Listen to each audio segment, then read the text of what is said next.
ሮይተርስ በትላንትናው ዕለት የሱዳንን የእርስ በርስ ጦርነት ከኢትዮጵያ ጋር በማያያዝ ያወጣው አንድ ዘገባ በሰፊው ተቀጣጥሎ ሲሰራጭ ታይቷል።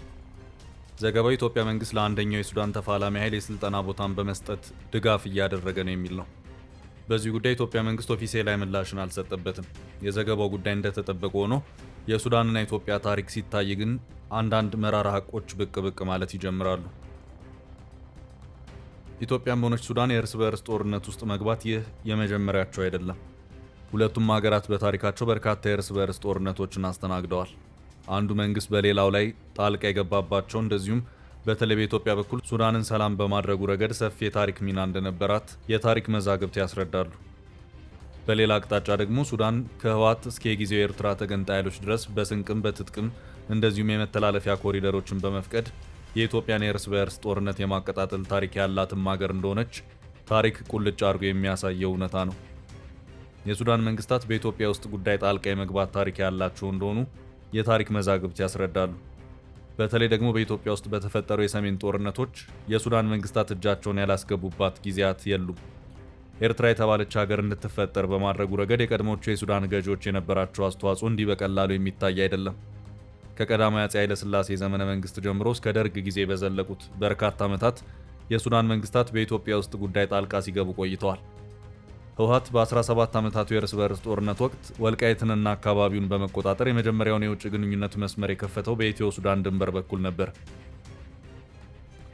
በጊዜው የህወሓት አመራሮች ከውጭ ኃይሎች ትጥቅና ሎጂስቲኮችን ያስገቡ የነበረው በሱዳን ድንበር በኩል እንደነበር የታሪክ መዛግብት ያመለክታሉ። አሁን መንግስት የሆነው የጊዜው በፕሬዝዳንት ኢሳያስ ይመራ የነበረው የኤርትራ ተገንጣይ ኃይል ዋና እስትንፋስ ሆና ያገለገለችው ሱዳን ናት። በተደጋጋሚ ገንብቶ በማስረከብ በደንበኞቹ የተመሰከረለት ዳኮርድ ሪል ስቴት አሁን ደግሞ በመሃል አዲስ አበባ ጀሞ አንድ የሚገኘው ሳይት ላይ ግንባታ ሂደታቸው 40 በመቶ የደረሱ በአንድ ዓመት ብቻ የሚረከቧቸውን አፓርትመንቶች ከ70/30 የባንክ ብድር ጋር አቀረበላችሁ። ባለ 1 መኝታ 80 ካሬ፣ ባለ 2 መኝታ 110 እና 118 ካሬ ከ623200 ብር ቅድመ ክፍያ ጀምሮ እስከ 1 ሚሊዮን ብር ከሚደርስ ልዩ ቅናሽ ጋር ይዞላችሁ ቀርቧል። ለበለጠ መረጃ 0911057674 ወይም 0926930578 ይደውሉ። ዳኮርድ በልዩነት የተገነባ። ከዚህ ባለፈም የዛሬ 5 ዓመት የፌዴራሉ መንግስትና ህወሓት ወደ ፍልሚያ በገቡበት ወቅት የሱዳን መንግስት አጋጣሚውን በመጠቀም የኢትዮጵያን ግዛት በኃይል የወረረበት ሁኔታ የተፈጠረ መሆኑ የሚታወስ ነው። አልፋሽጋ ለም የእርሻ መሬት በሱዳን እጅ የገባችው በዚያን ጊዜ ነበር። በጊዜው ሱዳን እንዳሁኑ በጦርነት ውስጥ አልነበረችም። ከዚህ ባለፈም ጀነራል አልቡርሃን የህወሓት አርሚ 70 የተባለው ኃይል ዛሬም ድረስ በሱዳን ምድር ወታደራዊ ስልጠና እንዲወስድ እንደዚሁም ለማጥቃት የሚመቸው መንደርደሪያ ቦታም እንዲያገኝ በማድረጉ ረገድ ሰፊ ሚናን እየተጫወቱ ይገኛሉ። አሁን ሱዳን በሁለት ኃይሎች ተከፍላለች ማለት ይቻላል። በጀነራል አብዱልፈታህ አልቡርሃን እና በጀነራል መሐመድ ሐምዳን ዳጋሎ። ጀነራል አልቡርሃን የግብጽ ጉዳይ አስፈጻሚ መሆናቸውን በግልጽ አሳይተዋል። ከናይል ተፋሰስ ሀገራት መካከል ኢትዮጵያንና ግብጽን በብቸኝነት የምታዋስነው ሀገር ሱዳን ናት። ሱዳን በኢትዮጵያና ግብጽ መካከል የምትገኝ ሀገር ናት።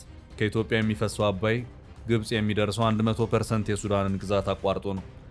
እናም በአባይ ጉዳይ ሁልጊዜም የራሷን ጥቅም ብቻ ማስጠበቅ የምትፈልገው ግብጽ ሱዳንን መጠቀሚያ ማድረጓ ዛሬም እንደቀጠለ ነው። ግብጽ የ86 በመቶ የአባይ ውሃ ምንጭ የሆነችውን ኢትዮጵያ የውሃ ድርሻ 0 በማድረግ 100% የአባይን ውሃ የተከፋፈለችው ከሱዳን ጋር ብቻ ነው።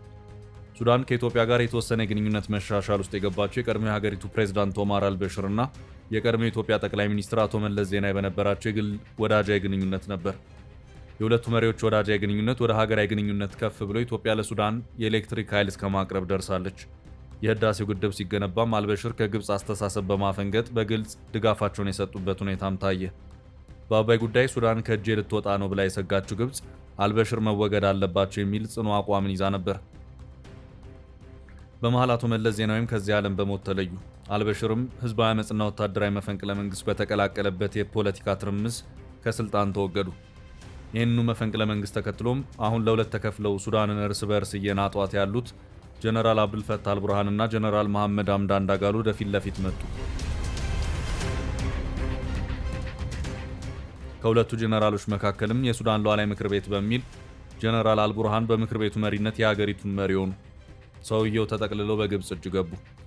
ኢትዮጵያን ስጋት ውስጥ መክተት አለብን በሚልም የግብጽን አየር ኃይል ሱዳን ምድር ውስጥ አስገብተው የጋራ የጦር ልምምድ እስከ ማካሄድም ደረሱ። ይህ የግብጽ ሱዳን የጦር ልምምድ የናይል ንስሮች የሚል ስያሜም የተሰጠው ነበር። ይህ የጋራ ጦር ልምምድ እንደተጠናቀቀ ብዙም ሳይቆይ እንደ አውሮፓውያን አቆጣጠር በ2023 በሱዳን የአሁኑ የእርስ በእርስ ጦርነት ፈነዳ። ግብፅ የምትይዝ የምትጨብጠው ጠፋት። በቻለችው አቅም ሁሉ ጦርነቱን ለማስቆም ጣረች፣ ሊሆን አልቻለም። በነገራችን ላይ ሱዳን የኢትዮጵያን የእርስ በእርስ ጦርነት በማቀጣጠሏ በተለይ በደርግ ዘመን ከባድ ኪሳራን አስተናግዳለች። ኢትዮጵያ በዘመነ ደርግ በእርስ በእርስ ጦርነት በምትናጥበት ወቅት ሱዳን በዚሁ ጦርነት ላይ ቤንዚን ማርከፍከፏን በመቀጠሏ የወቅቱ ፕሬዝዳንት ኮሎኔል መንግስቱ ኃይለማርያምም እሾህን በሾህ በሚል የጊዜውን የደቡብ ሱዳን ተገንጣይ አማጽያንን ማገዙን ተያያዙት። በዚያ በኮሎኔል መንግስቱ ድጋፍም ዛሬ ደቡብ ሱዳን ከሱዳን ተገንጥላ ራሷን የቻለች ሀገር ሆናለች። ይህ የሆነው የጊዜው የሱዳን አመራሮች በኢትዮጵያ ውስጥ ጉዳይ እጃቸው አላርፍ በማለቱም ነበር። ጊዜው ገና ደርግ ስልጣን የያዘባቸው ዓመታት ዓለም በቀዝቃዛው የዓለም ጦርነት ውስጥ የነበረበት፣ እንደዚሁም ከውስጥም ሆነ ከውጭ የነበሩ የኢትዮጵያ ታሪካዊ ጠላቶች ሀገሪቱን ለመበታተን ቆርጦ የተነሱበት የጡዘት ፖለቲካው ጅማሮ ነበር። በዚህ ረገድ አረቦች፣ ኮሚኒስቶች፣ የኢትዮጵያ ጎረቤት የሆኑት ሶማሊያና ሱዳን እንደዚሁም የኤርትራ ታጣቂ ኃይሎች ዋነኛ የፖለቲካው ተዋናይ ነበሩ። ግብፅና ሱዳን ኤርትራን ከኢትዮጵያ ለመነጠል በርካታ የቅንጅት ስራዎችን እየሰሩም ነበር። በዚህ ረገድ ሱዳን በኢትዮጵያ ውስጥ ጉዳይ እጇን ከማስገባት እንድትቆጠብ በደርግ መንግስት በኩል ብዙ ጥረቶች ሲደረጉ እንደነበር ሰነዶች ያመለክታሉ። ሆኖም በዚህ ረገድ ሲደረጉ የነበሩ ጥረቶች በሙሉ ስኬትን ባለማስገኘታቸው ደርግ የደቡብ ታጣቂ ኃይሎችን ጦር በማደራጀት በትጥቅ በመርዳትና የስልጠና ቦታን በማዘጋጀት ከሱዳን የሚገነጠሉበትን ሁኔታ ማመቻቸት ጀመረ። ታጣቂዎቹ ከኢትዮጵያ ምድር እየተነሱም ጥቃት እንዲሰነዝሩ የተመቻቸ ሁኔታን ፈጠረ። ይህንንም የደርግ እርምጃ ተከትሎ ኢትዮጵያ በእርስ በእርስ ጦርነት ስትደማ፣ ሱዳንም በሌላ አቅጣጫ ራሷ በለኮሰችው እሳት መንደድ ጀመረች። በእርግጥ በሱዳን የእርስ በእርስ ጦርነት መቀጣጠል የጀመረው አገሪቱ ገና ከእንግሊዝ ቅኝ ግዛት ነፃ እንደወጣች ነበር። ይህም በዘመነ ኃይለ ሥላሴ ወቅት እንደማለት ነው። ያን ጊዜ ጦርነቱ ሰፍቶ ሱዳን አደጋ ውስጥ እንዳትወድቅ ለማድረግ አፄ ኃይለ ሥላሴ ከፍ ያለ የማሸማገል ሚና ነበራቸው። በሱዳን መንግስትና በወቅቱም ነፍጥ አንስቶ ሲፋለም በነበረው ታጣቂ ኃይል መካከል እርቅ እንዲወርድ በማድረጉ ረገድ አፄ ኃይለ ሥላሴ ቀላል የማይባል ስራን እንደሰሩ የታሪክ መዛግብት ያስረዳሉ። በታሪክ የአዲስ አበባ የሰላም ስምምነት ወይም አዲስ አበባ ፒስ አኮርድ በመባል የሚታወቀው ስምምነት ሁለቱን ተፋላሚ ኃይሎች እጅ በእጅ በማጨባበጥ ስኬት እንዲያገኝ ያደረጉት አፄ ኃይለ ሥላሴ ነበሩ። ሆኖም የሱዳን መንግስት ይህንን ሁሉ ውለታ ታሳቢ ሳያደርግ በኢትዮጵያ ውስጥ ጉዳይ ገብቶ መፈትፈቱን ማቆም አልፈለገም። ይህ የመጀመሪያ የሱዳን የእርስ በእርስ ጦርነት በዚህ መልኩ በሰላም ተቋጭቶ ከተጠናቀቀ በኋላ ሁለተኛው የአገሪቱ የእርስ በእርስ ጦርነት የፈነዳው የወቅቱ የአገሪቱ ፕሬዝዳንት ጃፋር ኒሜሪ እንደ አውሮፓውያን አቆጣጠር በ1983 በመላ ሱዳን የሸሪያ ሕግ ተግባር ላይ እንዲውል ብሔራዊ አዋጅ ካስነገሩ በኋላ ነበር።